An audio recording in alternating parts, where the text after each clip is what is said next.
Hey, what's happening, YouTube? Jason Ricci here, coming at you from Germany, a little town called Nordhorn. So, anyway, subscribe today, hit the like button, drop a comment. Unfortunately, today I'm not going to be able to play any harmonica. I had a tooth extraction. Look at that. Right there. It's gone. Had a bad root canal. That happened months and months and months ago.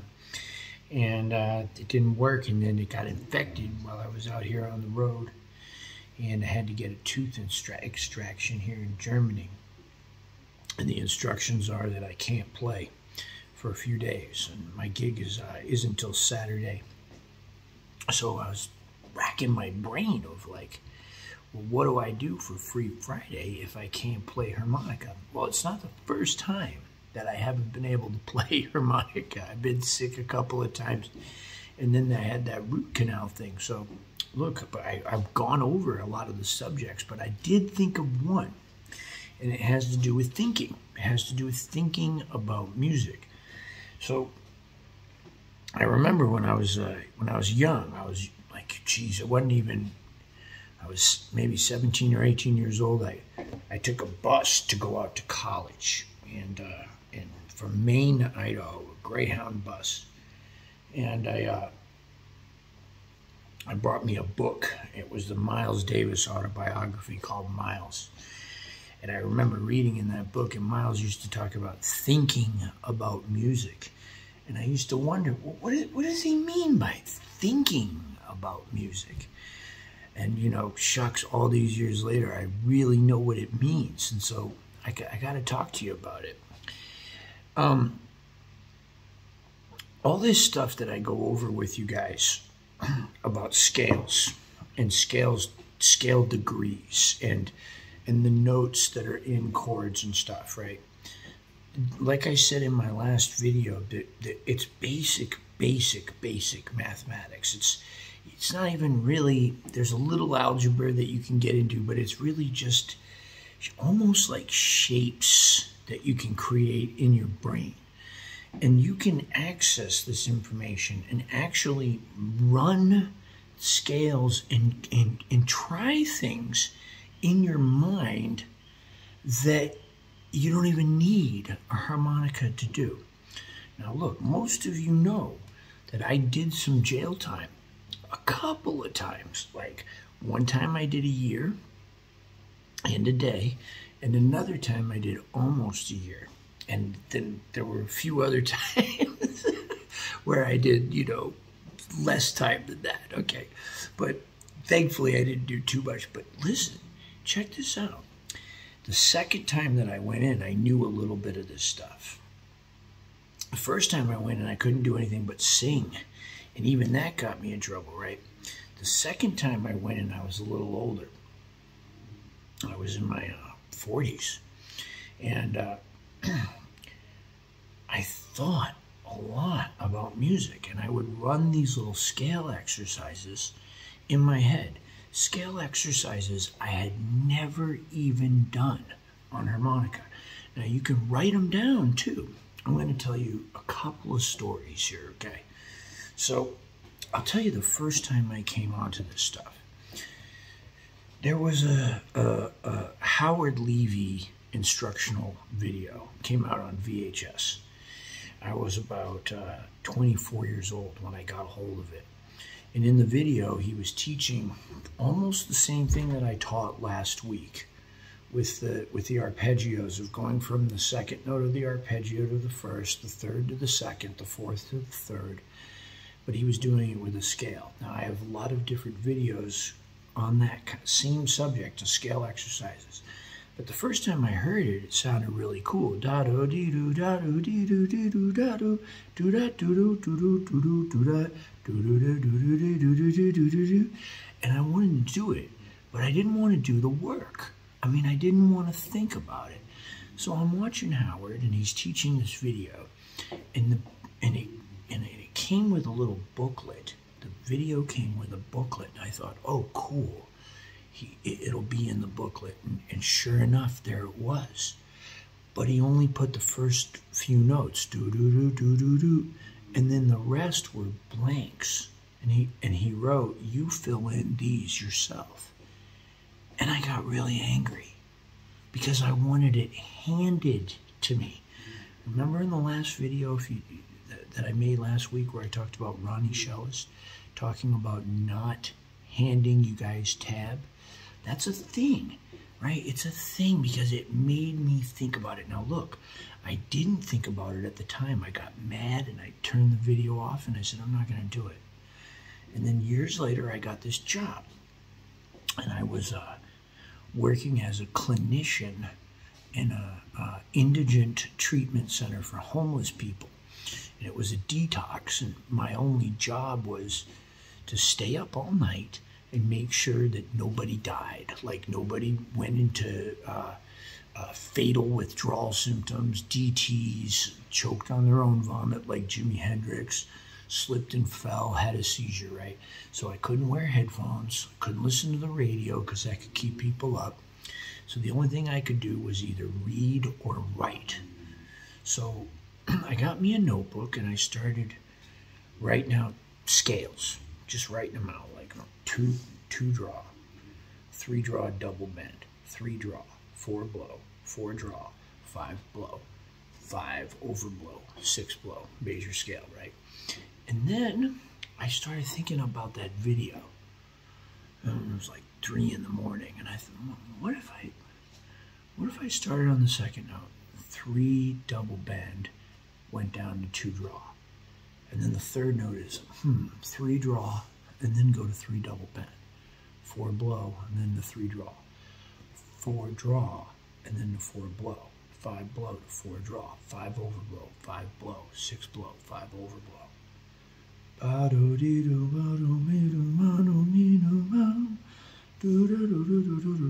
Right? So I started writing them out, and then I started thinking, well, what if I go up 3? 1, 2, 3, 2, 3, 4, 3, 4, 5. Now I'm not giving these musical like root. I'm talking about the root being the only one that gets the 1, and then we'll just call whatever scale it is the next note 2. So if it's minor pentatonic, boom, boom, boom, boom, 1, 1, 1, 2, 3, like that, instead of what it would really be, which would be root, minor third, 4, right? But we're not doing that. 1, 2, 3, first 3 notes of the scale. Go up the next 3 notes of the scale. Then the next 3 notes, starting up. So 1, 2, 3, 2, 3, 4, 4, 5, 6, just like that.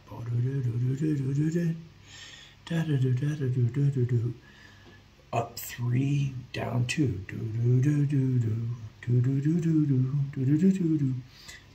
So I started writing out all of these exercises while I was working at this place, staying up all night. And then I would get home around 8 in the morning, and I'd grab a harmonica and I'd grab my notebook, and I would start playing this crazy stuff that sounded amazing.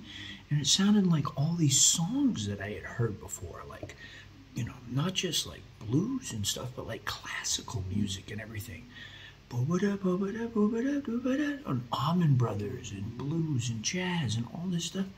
And I started realizing that so many of the people that I had been listening to, so many of the songs that I had been listening to, had been inspired by this simple, basic scale work. And not just that, you can apply this template, this thinking template, to any type of thing. It could be a lick, it could be a group of notes like an arpeggio or a scale or a chord or whatever. Anywhere, right? You can put it anywhere. I'm trying to keep my voice down because that's Brent Johnson in the back moaning. He's sleeping. He's not feeling good. I got nowhere else to go, though. I'm stuck in this apartment in Germany, right? Anyway, this is thinking about music. So when I was in jail, right, I could run these incredible things in my head.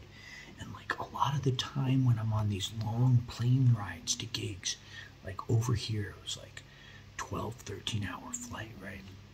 I'm sitting there and I'm running different scale patterns, ones that I already know, working on new ones. I've come up with tons of them on my own, right? Like skipping the note in between. I can't, in between 2-3 notes, playing like from the first note to the third note, from the second note to the fifth note. Like I came up with all of that just lying in bed because, you know, if you can't tell from my videos, I'm sometimes kind of a high-strung cat. So it's kind of hard for me to sometimes turn that off and go to bed. So what I'll do is I'll just lie there instead of putting on a movie or some music or something. I'll just sit there and lie there and I'll think about music. And I'll think about these scale intervals. And sometimes I'm getting to the place where I can even hear it. I can hear it. It's incredible. I can also hear Brent Johnson making noises. I think I'm in trouble. Anyway, you can think about music. You don't even need to play it. So I got this tooth out and I can sit here and practice all kinds of stuff. On a 12-hour flight, I can sit there and run. I can run songs. Like, okay, look, it doesn't have to be just this stuff. Say you know how to play The Saints Go Marching In, right? Start thinking about those notes. And you create, like, for me, I have this visual thing, a layout of the harmonica in my head. This is what mine looks like, okay? Like, here, let's call this 2-draw right here. So this 2 draws on the bottom, and 2 blows up on top, right? 2 double bends in the middle. Ba-dum, boom, 2 blow. 1 draws diagonally down, 1 blow is up, right? Ding, ding. So I went 1 blow, 1 draw, 2 blow, 2 half-step bend, 2 draw, 3 double bend, 3 half-step bend, 3 draw, 4 blow, 4 half-step bend, 4 draw, 4 overblow, 5 blow, 5 draw, 5 overblow, 6 blow, right? So I just ran like, you know, like I just made a lick up. I can run that in my head. I can run it in my head. And I can sit there and if I learned a song at home and I learned it right, meaning I know what notes it is, I can practice that on the plane without a harmonica. I can practice that in the van while the rest of the guys are talking and everything else. I'm sitting there in my head working out the music for the night. Don't even need the harmonica. So when I went to jail, right, I was doing this the whole year that I was there, like hours a day. And when I got out, I was a better player than when I went in. It just took me about 2 weeks to get the muscles in my puss to work right again, to do what they did, right? Once these muscles came back, the biggest, most powerful muscle of all was my brain. And I had a million ideas. And a lot of them I wrote down in the notebook after I thought of them. Sometimes I'd write them out in the notebook, and then that notebook would help me visually think of another one. And I might think about it later that night. I might think about it right then and write it down. But I could think about music. So, like I said, if you want to do this stuff with scales, look, one of the, you know, I got a lot of flack for that pentaharp video. Okay, like people were like, oh yeah, Jason's just pushing this pentaharp for Hohner to sell. Look, guys, if you don't know me by now, right? Like, I'm not a bootlicker, okay? I like Hohner harmonicas, right? But I'll be straight with you guys. You know, I think they're great harps, right? But I haven't liked everything they put out. Did you watch the Golden Melody video? So if I'm sitting there telling you that the pentaharp has some value, okay, when I don't even play tuned harmonicas and I don't even like tuned harmonicas, why am I telling you that? You think it's because I work for Hohner? Nah, it's because 1 blow is here, 1 draw is there, 2 blow, 2 draw, 3 blow, 3 draw, 4 blow, 4 draw. Boom, boom, boom, boom, boom, boom, boom. Even mathematical shape that you can create in your brain that helps you visualize the blues scale. And that way you can without having to change the crazy shapes that you have to come up with in order to draw, blow, bend, half step bend, double bend, overblow, triple bend that you have to do in second, first, third, fifth, 10th position. This thing just goes blow, draw, blow, draw, blow, draw. So you can do these exercises I'm telling you about, simpler and more intuitive. And then you take the pentaharp and you put it down and you apply that same technology, so to speak, like the Scientologists say. Take that same technology and you apply it to harmonica or guitar or saxophone or piano or a toy flute that you found at a flea market. Anywhere. You can instantly, you ever hear these stories about these people? They're like, oh, that guy can play anything, right? Well, maybe he can't play them all well, maybe he can, doesn't matter. The idea is that once you understand music, you can apply these principles to any instrument. As soon as you learn the basic mechanics, the music's already in you. It's already in you. If all of my teeth got knocked out and they took my jaw out, right, it would take me a little while to learn a guitar or whatever the heck it was. But after that, all of the same ideas that I put into harmonica, almost all of them I'd be able to put into another instrument. Okay? So you see what I'm saying? That's how valuable it is to spend some time thinking about music. Thinking about learning how to think about music. It is a gift that you can take with you, whether you have a harmonica or not, whether you have a guitar or not. The same principles that apply. I can talk to anybody, any musician about this stuff. I can talk to a piano player about it. I can talk to a guitar player about it. I don't need to say blow 2, draw 3. They don't know what that means. But I can say, well, you know, start on the first note of the scale, and you go up 3, then start on the second, and you go up there. Like, I can do that. You learn what the flats and the fifth, and the flats and the thirds, and the flatted thirds, and the raised fifths, and the flatted sixes, whatever you want to call it. You learn what that stuff is, and then you can talk specifically about certain notes. In any key, that is so valuable. You have no idea, right? Or maybe you do, right? But yeah, I can't play today. They pulled the tooth out, and I want you guys to get excited about music, and I want you to get excited about learning, because this stuff is hard. Right? Like, it can be very frustrating, and you can think, I'm never going to understand this. And boy, did I think that. But over time, it just sunk in. Watch the videos, check it out, right? I said in the last video, if you don't understand this, look at the videos that are linked below. If you don't understand the videos that are linked below, look at the videos that are linked below those videos. If you don't understand the videos that are linked below the linked below videos, go to the videos that are linked below the linked below videos. You know, and don't be afraid to go check out some other channels. You know, go check out Philippe Shares, check out Tomlin, check out Leon, check out Ronnie Shellis, check out what's his name, Jonah Fox, right? Check out these cats, you know what I mean? All of them, man, all of them, right? Constantine, Dennis Grunling, all of them. They all have different things to offer. Everybody's different. And there might be one thing that I say just right that you go, oh, man, Jason nailed it. But there might be another thing that I say that confuses you.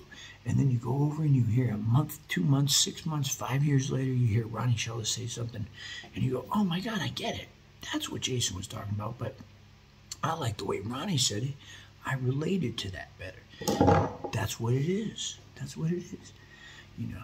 So anyway, yeah. 1, 2, 3, 2, 3, 4, 3, 4, 5, 4, 5, 6, 6, 5, 4, 5, 4, 3, 4, 3, 2, 3, 2, 1, 2, 1, 3, 2, 4, 3, 5, 4, 6, 5, 5, 6, 4, 5, 3, 4, 2, 3, 1, 2. 1, 2, 3, 2, 3, 4, 3, 4, 5, 4, 5, 6, 6, 5, 4, 5, 4, 3, 4, 3, 2, 3, 2, 1, 1, 2, 3, 2, 1, 3, 2, 4, 3, 2, thinking about music. 4, 3, 5, 4, 3, 5, 6, 7, 6, 7. I think I skipped one. 6, 5, 4, 5, 6. This is how you communicate with aliens. I'm out.